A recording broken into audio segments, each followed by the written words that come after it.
Hello everyone, कैसे हैं आप लोग। आज की क्लास में हम पढ़ने वाले हैं क्लास 10th इंग्लिश का फर्स्ट लाइट बुक से chapter number 10 the sermon at Benares. Sermon का मतलब होता है a speech on a religious और मोरल सब्जेक्ट। कोई भी धार्मिक स्पीच को सर्मन बोलते हैं। और बनारस एक शहर का नाम है, सिटी है ये उत्तर प्रदेश स्टेट में। चलिए स्टार्ट करते हैं। ये रहा गौतम बुद्धा, जिनका जन्म हुआ था 563 BC में। BC मतलब बिफोर क्राइस्ट, ठीक है। और इनका डेथ हुआ था 483 BC में। Began life as a prince named Siddhartha Gautama in northern India. तो इनका जो जन्म हुआ था वो एक राजकुमार के रूप में हुआ था और इनका नाम रखा गया था सिद्धार्थ गौतम। और इनका जन्म कहाँ हुआ था? नॉर्दर्न इंडिया में। उस समय में लुम्बिनी नेपाल में हुआ था, ठीक है। नेपाल उस समय नहीं था, वो इंडिया में ही था। At 12, he was sent away for schooling in the Hindu sacred scriptures and 4 years later he returned home to marry a princess. जब उनका उम्र 12 साल हो गया तो उन्हें स्कूलिंग करने के लिए भेजा गया और उन्होंने स्कूल में क्या स्टडी किया? हिंदू सेक्रेड स्क्रिप्चर्स, जैसे कि वेदास हो गए, उपनिषद, पुराणास, ये सब उन्होंने स्टडी किया। और 4 साल बाद, मतलब जब वो 16 साल के हो गए, तब वो घर वापस आए और उनका शादी कर दिया जाता है एक राजकुमारी के साथ में। उस राजकुमारी का नाम था Yashodhara. They had a son and lived for 10 years as benefited royalty. फिर उनका एक बेटा होता है, उस बेटे का नाम क्या है आपको पता ही होगा शायद, राहुल नाम पड़ता है, ठीक है। और वे लोग ऐसे 10 साल तक अपना जीवन बिताते हैं एज बिफिटेड। बिफिटेड मतलब डिसेंट या फिर प्रॉपर, काफ़ी एक डिसेंट रॉयल्टी के साथ एक शाही राजकुमार का जो जीवन है वो लोग जीते हैं, ठीक है। At about the age of 25 the prince heretofore shielded from the sufferings of the world while out on hunting chanced upon ये सब। तो देखिए, जब उनका उम्र 25 साल जब हो जाता है, तब जो हमारे राजकुमार है मतलब सिद्धार्थ गौतम है, ये शील्डेड मतलब प्रोटेक्टेड, और हेयर टू फोर का मतलब होता है बिफोर। अभी तक इन्हें शील्ड करके प्रोटेक्ट करके रखा गया था from the sufferings of the world. ये सिर्फ अपने महल में जीवन बिता रहे थे, इन्हें पता नहीं था कि वर्ल्ड में किस किस टाइप का सफरिंग्स है। सफरिंग्स के बारे में इन्हें कुछ पता ही नहीं था कि वर्ल्ड में कुछ दुख भी है, ठीक है। तो क्या होता है कि एक बार ये हंटिंग के लिए निकलते हैं और चांस्ड अपॉन का मतलब होता है मीट बाई चांस। ये वर्ड आप याद रखिएगा, ठीक है। ये शील्डेड आपके एग्जाम में क्वेश्चन पूछा जाता है इसके ऊपर, और चांस्ड अपॉन का मीनिंग भी पूछते हैं आपसे एग्जाम में। तो जब ये हंटिंग करने के लिए निकले थे तो इन्हें क्या क्या देखने को मिला? देखिए, 4 चीज़ इन्हें देखने को मिला। अ सिक मैन, सबसे पहले इन्होंने एक बीमार आदमी को देखा। देन एन एजेड मैन, काफ़ी एक बूढ़ा इंसान को देखा इन्होंने। फिर इन्होंने देखा एक फ्यूनरल प्रोसेशन, मतलब एक सब यात्रा जिसको बोलते हैं, लाश जलाने के लिए सब जा रहे थे। And finally a monk begging for arms. Finally इन्होंने देखा एक साधु या फिर मुनि भिक्षा मांग रहे थे खाने के लिए, ठीक है। तो ये 4 साइट उन्होंने देखा। इसको 4 ग्रेट साइट्स बोलते हैं, याद रखिएगा, ये बहुत इंपॉर्टेंट है। पहला था a sick man, an aged man, funeral procession, a monk begging for arms. ये 4 ग्रेट साइट्स है। यही साइट इनका लाइफ बदल के रख दिया। These sights so moved him that he at once went out into the world to seek enlightenment concerning the sorrows he had witnessed.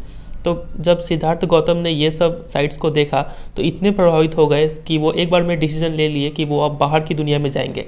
मतलब वो अब अपने महल से बाहर निकलेंगे, क्या करने के लिए? To seek enlightenment. इनलाइटनमेंट का मतलब होता है a state of high spiritual knowledge, the process of gaining knowledge, ठीक है।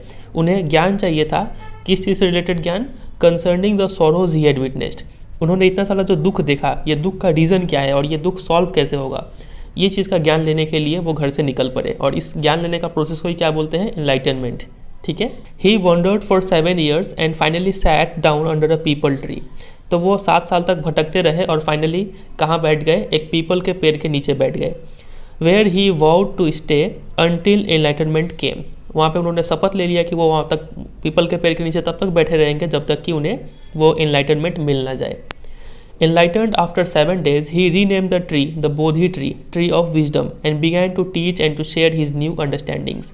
तो उन्हें 7 दिन बाद एनलाइटनमेंट मिल गया और उन्होंने उस ट्री को रीनेम कर दिया और उसका नाम कर दिया बोधि ट्री। बोधि ट्री मतलब ट्री ऑफ विजडम, मतलब इस पेड़ के नीचे बैठने से क्या मिलता है? ज्ञान मिलता है, ठीक है। यह है बोधि ट्री का मतलब। And began to teach and to share his new understandings. और फिर उन्होंने एनलाइटनमेंट का बाद जो भी उन्हें ज्ञान मिला उसको वो पढ़ाना स्टार्ट कर दिए और अपना जो कलीग्स है या फिर जो बाकी लोग हैं उनसे शेयर करना स्टार्ट कर दिए जो भी उन्हें ज्ञान मिला। At that point he became known as the Buddha, the awakened और द एनलाइटेंड। तो अभी तक गौतम बुद्धा का नाम क्या था? हमने देखा था सिद्धार्थ गौतम, ठीक है। लेकिन इनलाइटनमेंट का बाद उनका नाम क्या पड़ गया? बुद्धा, ठीक है। तो हम क्या बोलते हैं? अब गौतम बुद्धा बोलते हैं। बुद्धा का मतलब होता है द अवेकन्ड और द एनलाइटेंड, ऐसा इंसान जो जागृत हो चुका है, मतलब जिसे ज्ञान मिल चुका है, उसको बोलते हैं बुद्धा। ठीक है। The Buddha preached his first sermon at the city of Banaras, most holy of the dipping places on the river Ganges. काफ़ी इंपॉर्टेंट लाइन है। गौतम बुद्धा ने अपना पहला सर्मन कहाँ पे दिया? बनारस सिटी में दिया। ठीक है। और बनारस जो है इसको यहाँ पे डिस्क्राइब किया गया है as the most holy of the dipping places on the river Ganges. Ganga नदी के किनारे कई सारे प्लेसेस हैं जहाँ पे लोग नहाते हैं, लेकिन बनारस एक ऐसा प्लेस है जो सबसे ज़्यादा पवित्र और होली माना जाता है। ठीक है। और ये डिपिंग प्लेसेस मतलब लोग यहाँ पे डुबकी लगाते हैं और स्नान करते हैं। डिपिंग प्लेसेस मतलब बाथिंग। ठीक है, वो लिखा हुआ है। तो पहला सर्मन गौतम बुद्धा ने बनारस में दिया। तो that sermon has been preserved and is given here. तो वही सर्मन को अच्छे से बचा कर रखा गया है और नीचे एक स्टोरी के माध्यम से वो सर्मन को यहाँ पे बताया गया है। It reflects the Buddha's wisdom about one inscrutable kind of suffering. तो ये स्टोरी को पढ़ के हमें समझ में आएगा कि गौतम बुद्धा का क्या विचार है about inscrutable kind of suffering. Inscrutable मतलब something that can not be understood, जिसको समझा ना जा सके। हम लोग सफरिंग को समझ नहीं पाते हैं कि सफरिंग ये हो क्यों रहा है, इसको सॉल्व कैसे करें। ठीक है। तो इस ऐसे सफरिंग से रिलेटेड बुद्धा का क्या विजडम है वो हम इस स्टोरी को पढ़ के जानेंगे। तो स्टोरी कुछ ऐसा है। Kisa Gotami had only one son and he died. Kisa Gotami नाम की एक महिला होती है, उसका एक ही बेटा होता है और वो मर जाता है। In her grief she carried the dead child to all her neighbours. और वो काफ़ी दुख में अपने मरे हुए बेटे को लेकर सभी पड़ोसियों के घर में जाती है। आस्किंग देम फॉर मेडिसिन, और उनसे बोलती है कि मेरा बेटा बीमार हो गया है, इसे कुछ दवाई दीजिए। And the people said she has lost her senses, the boy is dead. और लोग बोलते थे कि ये महिला पागल हो चुकी है, अपना होश गंवा चुकी है, क्योंकि ये लड़का तो मर चुका है और ये उसके लिए दवाई मांग रही है। At length Kisa Gotami met a man who replied to her request. तो एट लेंथ मतलब आफ्टर अ लॉन्ग टाइम, कुछ देर बाद कीसा गौतमी को ऐसा इंसान मिलता है जो उसके रिक्वेस्ट को रिप्लाई करता है। वो इंसान बोलता है कि I can not give the medicine for thy child but I know a physician who can. Thee मतलब यू और दाई मतलब योर। ठीक है। बोलते हैं कि मैं तुम्हारे लड़के के लिए कोई दवाई तो नहीं दे सकता हूँ, लेकिन मैं ऐसे फिजिशियन, ऐसे चिकित्सक को जानता हूँ जो तुम्हें इसका दवाई दे देगा। And the girl said pray tell me sir who is it. और वो लड़की बोलती है, मतलब कीसा गौतमी बोलती है कि मैं आपसे प्रार्थना करता हूँ सर, बताइए वो कौन है। एंड द मैन रिप्लाइड, और वो मैन रिप्लाई देता है कि go to Shakyamuni the Buddha. आप साक्यामुनि के पास जाइए, गौतम बुद्धा के पास। Kisa Gotami repair to the Buddha and cried lord and master give me the medicine that will cure my boy. तो कीसा गौतमी रिपेयर टू का मतलब होता है वेंट टू। कीसा गौतमी बुद्धा के पास जाती है और रोते हुए बोलती है कि हे प्रभु, हे परमेश्वर, आप मुझे ऐसा दवाई दीजिए जिससे मेरा लड़का ठीक हो जाए। द बुद्धा आंसर्ड, गौतम बुद्धा जवाब देते हैं कि I want a handful of mustard seed. बोलते कि मुझे मुट्ठी भर सरसों के बीज दो। And when the girl in her joy promise to procure it the Buddha added.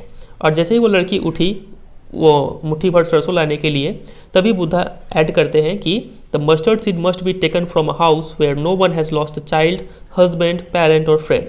बोलता है कि तुम वो सरसों के बीज उसी घर से लेके आना जिस घर में ना कोई बच्चा मरा हो, ना किसी का पति मरा हो, ना किसी का माता पिता मरा हो और ना ही कोई दोस्त मरा हो। ऐसे ही घर से लेकर आना जहाँ कोई ना मरा हो। Poor Kisa Gotami now went from house to house and the people pitied her and said here is mustard seed, take it. तो वो बेचारी कीसा गौतमी अब सभी के घर जाती है फिर से। तो यहाँ पे कीसा गौतमी 2 बार लोगों के घर जाती है। पहली बार जो घर जाती है उसमें वो दवाई मांगने के लिए जाती है और दवाई उसे मिलता नहीं है। और दूसरी बार भी वो घर जाती है, लेकिन लोगों के घर जाती है, लेकिन क्या मांगने के लिए जाती है? मस्टर्ड सीड मांगने के लिए जाती है। देखते हैं उसे मिलता है कि नहीं। तो लोग उस पर काफ़ी दया खाते थे और बोलते थे कि ये रो तुम्हारा मस्टर्ड का सीड, ये ले जाओ तुम। बट व्हेन सी आस्क्ड, लेकिन जैसे ही वो पूछती थी कि डिड अ सन और डॉटर, अ फादर और mother die in your family, पूछती थी कि क्या आपके घर में कोई बेटा या फिर बेटी या फिर माता पिता कोई भी आपके फैमिली में मरा है क्या? दे आंसर्ड हर, तो वो लोग जवाब देते थे alas the living are few but the dead are many. बोलते थे कि दुख का बात तो ये है कि जो जिंदा लोग हैं वो काफ़ी कम है, लेकिन मरे लोगों की नंबर्स काफ़ी ज़्यादा है। Do not remind us of our deepest grief, मतलब आप मुझे अपना दुख याद मत कराइए, ठीक है। And there was no house but some beloved one had died in it, लेकिन ऐसा कोई घर नहीं था जहाँ पे किसी का प्यारा, किसी का रिलेटिव मरा ना हो, ठीक है। Kisa Gotami became very and hopeless and sat down at the way side watching the lights of the city as the flickered up and were extinguished again. तो कीसा गौतमी काफ़ी वेरी मतलब टायर्ड और काफ़ी निराश, थक जाती है, निराश हो जाती है और थक हार के वो कहाँ पे बैठ जाती है? एट द वे साइड, रास्ते किनारे बैठ जाती है और बैठ के क्या देखती है, शहर के जो लाइट्स थे उसको देख रही होती है। एज द फ्लिकर्ड अप, और देखती है कि वो लाइट कैसे भगभगा रहे हैं, एंड वर एक्सटिंग्विश्ड अगेन, और भगभगा के वो लाइट सब बुझ जाते हैं। At last the darkness of the night rained everywhere, और लास्ट में उस रात में हर जगह क्या था, अंधेरा ही अंधेरा था। And she considered the fate of man that their lives flicker up and are extinguished again, और इससे जो किसा गौतमी थी उसको समझ में आ जाता है कि फेट मतलब फ्यूचर ऑफ मैन क्या होता है, इंसानों का लाइफ क्या होता है। उनका लाइफ भी इन लाइट्स की तरह फ्लिकर अप होता है, भगभगाता है जवानी में, एंड आर एक्सटिंग्विश्ड अगेन, और फिर वो लाइट बुझ जाता है, मतलब इंसान मर जाते हैं। तो ये जो जितना अंडरलाइन किया हुआ ये चीज़ किसा गौतमी को रियलाइज़ होता है, ठीक है, कि इंसान का जीवन भी हर चीज़ की तरह कभी ना कभी मरना ही है, ये चीज़ उसे रियलाइज़ होता है। And she thought to herself how selfish am I in my grief, और किसा गौतमी अपने मन में सोचती है कि मैं अपने दुख में कितनी स्वार्थी हो गई हूँ। Death is common to all, death तो सभी को आना है, ठीक है, सभी को एक दिन मरना है। Yet in this valley of desolation there is a path that leads him to immortality who has surrendered all selfishness.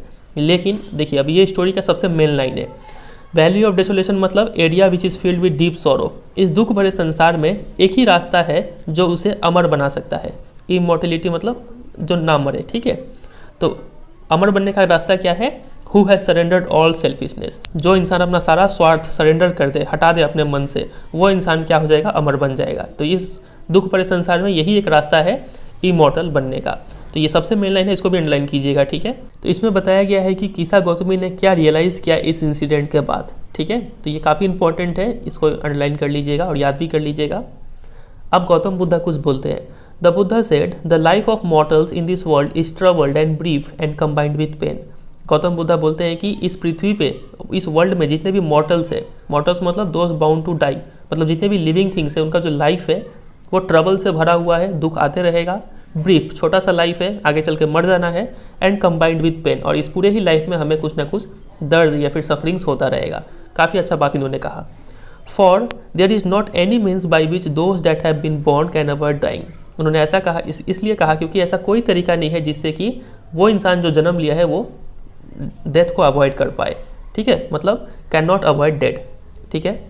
After reaching old age there is death, बुढ़ापे के बाद मौत आना ही आना है, ये बात उन्होंने कहा। Of such a nature are living beings, तो ऐसा ही लिविंग बींग्स का नेचर है, ठीक है। Death is certain. As ripe fruits are early in danger of falling, so mortals when born are always in danger of death. तो उन्होंने अब यहाँ पे एग्जाम्पल ले लेकर समझाया है कि जैसे कि कोई फल जो पक जाता है वो उसका हमेशा खतरा रहता है टूट के गिरने का, ठीक उसी तरीके से ऐसा इंसान जो जन्म ले लेता है एक बार, वो उसका हमेशा ही डर रहता है मरने का, ठीक है, कभी भी वो मर सकता है।